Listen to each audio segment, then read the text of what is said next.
The auction block at Kepler Station smelled like ozone and old metal. Thousands of alien beings filled the massive hangar, their bizarre shapes casting strange shadows under the bright lights. Some had tentacles, some had wings folded against their backs, and some looked like walking crystals that hummed with an eerie frequency. They'd all come here to buy things: weapons, slaves, rare minerals, genetic experiments. Kepler Station was where the galaxy came to trade in things most civilizations had given up on or wanted to forget about. A Valerian commander stood near the front, his 4 massive arms crossed against his chest. His skin was deep purple, almost black, and covered in scars from 1,000 battles. He was here looking for something useful, something that would make him money or give him power. He wasn't alone. Beside him stood traders from a dozen different worlds, all of them wealthy, all of them ruthless. They didn't come to Kepler to waste time on junk. The auction hall had been running for 6 hours straight. Creature after creature had been brought onto the platform and sold to the highest bidder. A pack of genetically modified dogs with 3 heads went for a fortune to some military outfit from the outer rings. A colony of sentient fungi that could process minerals faster than any machine sold to a mining corporation. Even a sick-looking alien that nobody could quite identify had found a buyer willing to take a chance on it. Then came Pen 47. A door slid open at the back of the platform and a stable handler led out a horse. It was a real horse, an actual biological animal from Earth. Its coat was chestnut brown, and its muscles rippled under its skin as it walked. But the alien delegates barely glanced at it. They'd seen the catalog entry already. They knew what it was and they knew what that meant. It was worthless. The catalog description was simple and brutal. Herbivore. Originally domesticated for transportation on Earth. Genetic profile, standard equine. Combat capability, minimal. Intelligence quotient, below sapient threshold. Estimated value, minimal. An auctioneer named Zekthor, a tired-looking centaurian with 3 eyes and gray skin, stepped up to the microphone. His voice was flat, bored. He'd been doing this job for 20 years and he'd learned to recognize when something wasn't going to sell. This was one of those times. Lot 47, he announced, his voice echoing through the hall. A horse from Earth. We'll start the bidding at 50 credits. Nothing. Not a single raised paddle. Not even a curious look from anyone. The horse stood there, its ears pricked forward, completely unaware that the entire galaxy had just decided it was worthless. Zekthor tried again. All right, let's go lower. 30 credits. Anyone? Going once. Still nothing. A few aliens actually turned away and started conversations with their neighbors, not even bothering to watch. The horse was a waste of everyone's time. Going twice. Zekthor's finger was hovering over the button that would remove the lot and move on to something actually valuable. That's when a paddle went up in the back. Every head in that auction hall turned to look. Standing there, maybe 5 feet tall and looking completely out of place in a room full of towering alien beings, was a human girl. She couldn't have been more than 14 years old. Her dark hair was pulled back in a simple braid, and she wore the cheap gray jumpsuit that the station workers wore. Her name tag read Rodriguez. The alien delegates actually laughed. A few of them made sounds that might have been the alien equivalent of laughing, these weird chirping and hissing noises that filled the room. A human girl at an intergalactic auction? A human girl trying to buy anything? It was like watching a child walk into a bank and try to buy a country. But Maya Rodriguez didn't flinch. She didn't look embarrassed or nervous. She just stood there, her paddle still raised, her jaw set. She'd been working at Kepler Station since she was 9 years old. She cleaned the docking bays in the early mornings before school, sorted cargo in the afternoons, and helped out in the medical bay on weekends.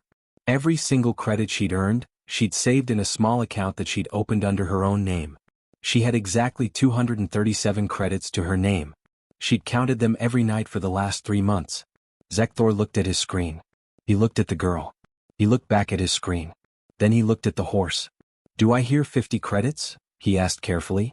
No other paddles went up. The Valerian commander had already turned away.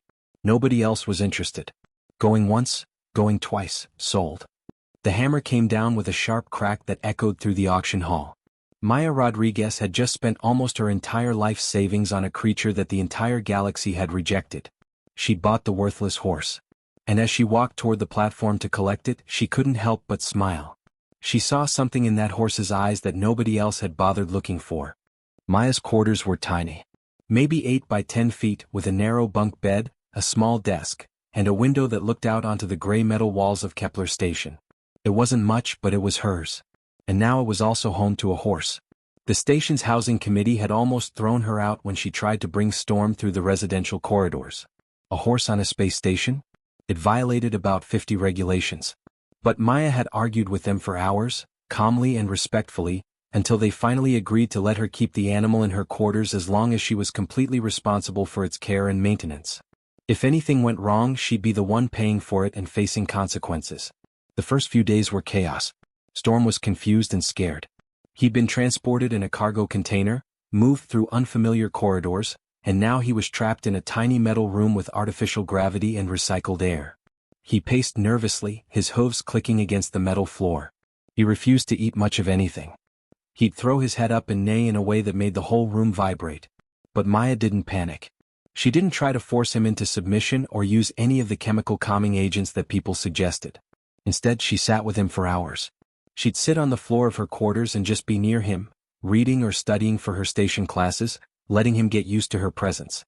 She didn't make sudden movements or loud noises. She was just there, calm and patient. Every morning before her first job, she'd spend 30 minutes grooming Storm's coat. She'd use a soft brush and work methodically through his mane and tail. She'd talk to him the whole time, her voice low and steady. Not baby talk or anything ridiculous like that. Just normal talking. She'd tell him about her day, about what she was studying, about her dreams of eventually leaving Kepler Station and going back to Earth or maybe even settling on one of the newer colonies. "You know what, Storm?" she'd say, running the brush along his neck. "I spent basically everything I had on you. So we're kind of in this together now. I need you to be okay. And you need to understand that I'm not going to hurt you. I'm just trying to help." Storm would sometimes turn his head and look at her. His dark eyes were intelligent and aware. There was something in them that reminded Maya that this animal wasn't just a mindless creature. There was someone in there looking back at her. After 2 weeks, Storm started to relax. He'd eat the specialized feed Maya got from the station's agricultural supplies. He'd even let her lead him around her small room without fighting. But Maya knew she couldn't keep him locked up forever. She needed to teach him how to navigate the station, how to behave in ways that wouldn't get either of them in trouble. She started small. She'd use simple hand signals combined with voice commands. Nothing complicated. She'd hold her hand out flat and say, "Stop," and Storm would stop. She'd tap her leg and say, "Follow," and he'd walk behind her. But here's what was different from how most beings trained animals. Maya never used punishment. She never got angry. She never used electrical shocks or pain-based conditioning. Instead, she used something much more powerful. She used consistency and positive reinforcement. Whenever Storm did something right, she'd reward him with treats, special grain and apples that she'd saved from her own meals. She'd praise him with genuine enthusiasm. "Good boy, Storm. That's exactly right. You're so smart." Her voice would light up with real happiness, and Storm seemed to understand that he'd done something that made her proud. The other station workers started noticing. Maya would take Storm out during her breaks, walking him through the quieter corridors of the station. At first, people would stare. Some would stop and try to touch him or take pictures. But Storm never panicked. He'd just walk calmly beside Maya, occasionally taking treats from people's hands, completely relaxed and trusting. Word started to spread quietly through the station. That human girl in the residential quarter, the one who worked 3 different jobs, had somehow made that worthless horse into something remarkable. People would ask her about Storm. How had she taught him so much? What was her secret? Maya would just shrug and smile. "He's smart," she'd say. People just didn't bother to notice. They looked at him and saw garbage because that's what the catalog told them to see. But if you actually spend time with him, if you treat him like he matters, he responds. He learns. He wants to please you. Some of the other station residents started asking if they could visit Storm, bring him treats, spend time with him. Maya would say yes. She'd sit with them in her quarters while they brushed Storm's coat or fed him snacks. The horse had become something unexpected. A bridge between the isolated workers of Kepler Station, a reason to connect with something real and alive in a place that was all metal and artificial systems. But the most important thing wasn't what other people thought. The most important thing was what had happened between Maya and Storm. They'd developed something that nobody expected to see in a place like this: trust. Real, genuine trust.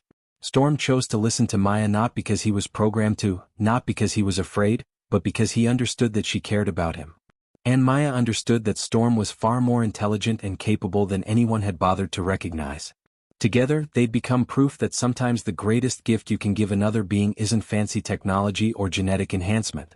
Sometimes it's just patience, consistency, and the simple belief that they're worth your time. The alarm started screaming at 0300 hours. Maya was asleep in her bunk when the emergency klaxon jolted her awake. Red warning lights flooded her small quarters, casting everything in a crimson glow. She could feel the vibrations through the metal walls. Something massive was happening to the station. She dressed quickly and grabbed Storm's halter, not even thinking about it. If the station was under attack, she needed to get to safety, and Storm needed to come with her. They rushed through the corridors, joining a stream of panicked station workers who were running toward the designated emergency shelters. The medical bay was one of the safest places on Kepler Station, built with reinforced walls and backup power systems. That's where most of the non-essential personnel were supposed to go. Maya ran with Storm, her small frame moving quickly through the chaos. Around her, people were shouting, crying, asking questions that nobody could answer. The station's announcement system kept repeating the same message: unauthorized vessels detected. All personnel to emergency shelters. Unauthorized vessels detected. The medical bay was already crowded when they arrived. There were maybe 40 people inside, station workers, a few families, medical staff trying to stay calm and reassuring.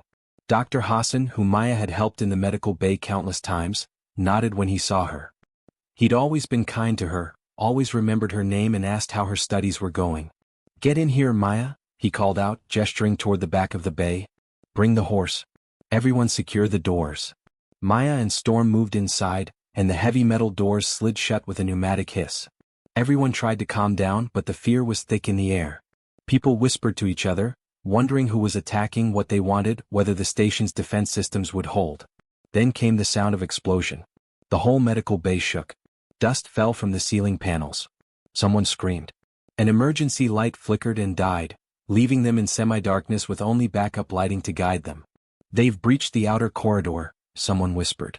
"I heard it through the comm. They're coming this way." Maya held Storm's halter tightly. The horse was tense, his muscles rigid, but he wasn't panicking. He stood there beside her, calm despite the chaos. She could feel his presence anchoring her, keeping her from falling apart completely. Minutes passed. Then voices echoed outside the medical bay doors. Harsh voices. Alien voices speaking in a language Maya didn't recognize. But the tone was unmistakable: aggression, authority, the kind of tone that meant people with weapons were giving orders. "Clear this section," a deep, growling voice commanded from outside. "Any resistance, eliminate it." There was the sound of plasma fire, a sound like electricity crackling through the air, followed by an explosion. Someone outside screamed. Then silence. The medical bay doors began to glow red as something started cutting through them from the outside.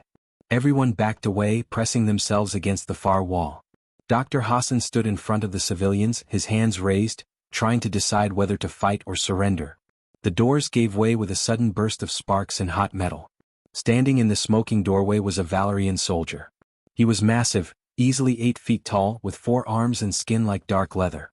He wore armor covered in weapons, and in his upper right hand he held a plasma rifle that was still humming with residual energy. His lower 2 arms had wicked-looking blades attached. His eyes swept across the room, taking in the civilians, the medical staff, the resources. And then his gaze locked on Storm. For just a moment, the Valerian soldier seemed confused. A horse? On a space station? It didn't compute. He raised his plasma rifle, probably thinking that anything in this bay was a potential threat or useful commodity to steal. That's when Storm moved. Maya never fully understood what happened next. It was like something had awakened inside the horse, something ancient and powerful. Storm bolted forward with speed that shouldn't have been possible for an animal his size. He moved like he'd trained for combat his entire life, like he understood tactical positioning and weak points in enemy armor. The Valerian soldier fired, but Storm was already moving, dodging with impossible precision. His hooves struck like hammers made of steel. The first kick came from behind, targeting the soldier's left leg where the armor was thinnest. The impact sent the massive alien stumbling forward. The second kick aimed for a different weak point, a gap between armor plates where his ribs were exposed. The Valerian screamed. It was a sound of genuine pain and shock. He tried to turn, tried to bring his weapons to bear, but Storm was faster, smarter, more adaptable. The horse seemed to understand where the armor had weak points, where a kick would hurt the most, where the soldier's defenses were compromised. Behind Storm, 2 more Valerian soldiers appeared in the doorway. They started to raise their weapons, but Storm was already moving toward them. His movements were a blur of controlled violence. A hoof strike that cracked the visor of one soldier's helmet. A powerful shoulder check that sent another one flying backward into the corridor wall. Within seconds, all three soldiers were on the ground, groaning and unable to fight back. Storm stood in the middle of the medical bay, his nostrils flaring, his muscles tense, his eyes burning with an intensity that Maya had never seen before. He was breathing hard, but he was completely in control. Then Storm turned and looked directly at Maya. Their eyes met, and in that moment, something passed between them. An understanding. Recognition. Maya realized with absolute certainty that Storm wasn't just a horse. Something in him had changed, or maybe something had always been there, something dormant that their bond had awakened. The genetic auditors who'd examined him at the auction had missed something crucial. They'd looked at his DNA and saw just a simple earth animal. But they'd never accounted for the incredible adaptive capacity that horses possessed, or the way consciousness and intelligence could evolve through genuine connection and trust. Storm had learned more than commands. He'd learned strategy. He'd learned to assess threats. He'd learned to fight with precision and purpose. And most importantly, he'd learned to do all of this because he trusted Maya and wanted to protect her. Dr. Hassan stared in disbelief. The other civilians in the medical bay stood frozen, unable to process what they'd just witnessed. Maya walked forward slowly and placed her hand on Storm's neck. His skin was hot, his heartbeat racing, but he leaned into her touch immediately. "You saved us," she whispered. "You actually saved us." Storm nickered softly, and for just a moment, the terror and chaos of the attack faded away. There was just a girl and a horse, connected by something far more powerful than either of them had realized. The security footage was replayed 17 times in the council chambers. 17 times, the same sequence played out on the massive holographic screens. A Valerian soldier entering the medical bay. A horse charging with impossible speed. Tactical strikes aimed at weak points in armor. 3 trained military personnel disabled in less than 30 seconds by a creature that the genetic database classified as a simple herbivore. The council members sat in stunned silence. Some of them were humanoid. Others looked like walking crystals or floating clouds of sentient gas. One was a vast intelligence that communicated through modulated electromagnetic pulses. But they all understood the same thing. Something that shouldn't be possible had just happened. The Galactic Council had been making decisions about life and death, about what species were valuable and what species were garbage for thousands of years. They prided themselves on their logic, their scientific understanding, their ability to categorize and judge every living thing in the known universe. And now, a horse from a backwater planet had shattered one of their most fundamental assumptions about what was possible. The emergency session lasted for hours. Scientists argued with military strategists. Economists debated with philosophers.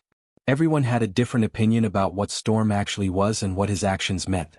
Then the collective traders stepped forward. The collective traders were the most powerful commercial organization in the galaxy.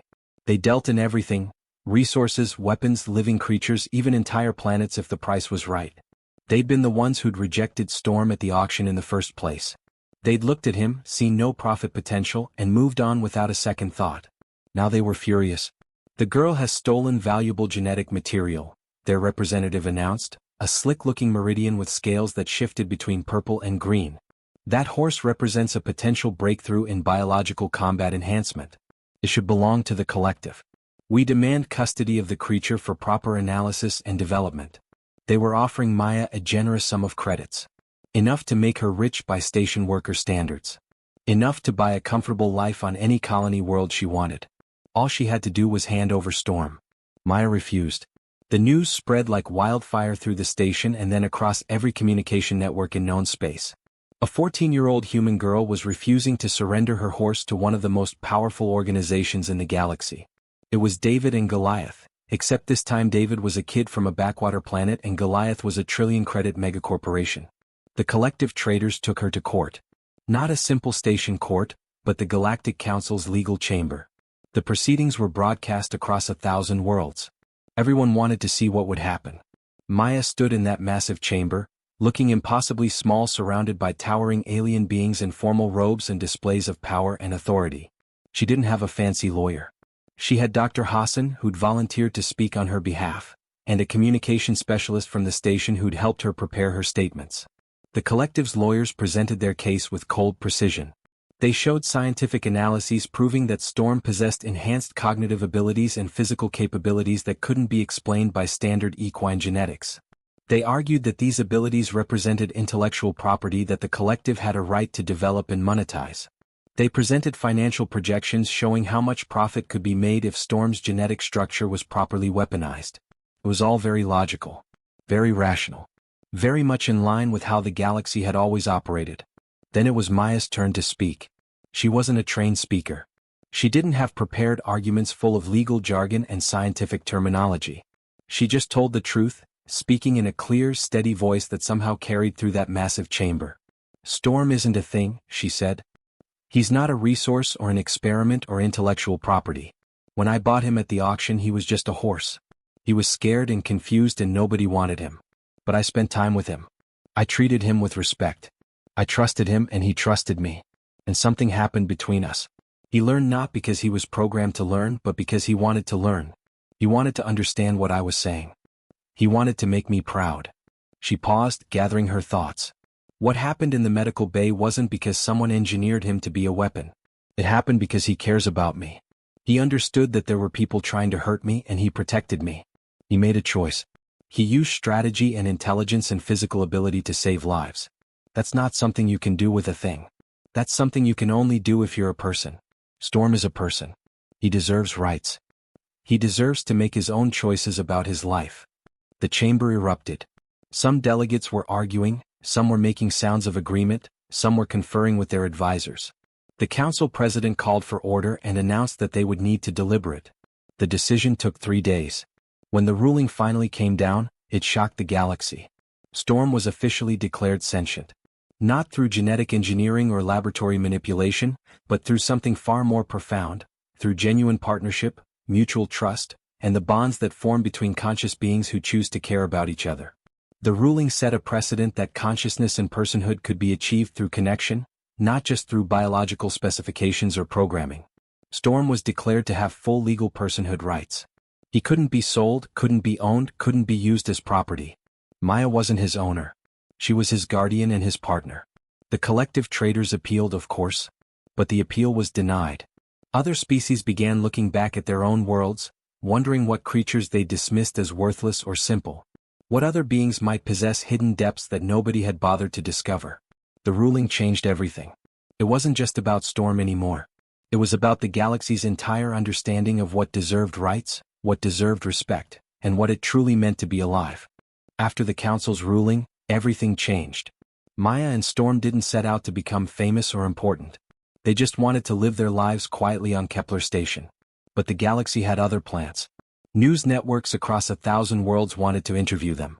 Scientists requested to study Storm, not to dissect him or weaponize him, but to understand how his consciousness had evolved.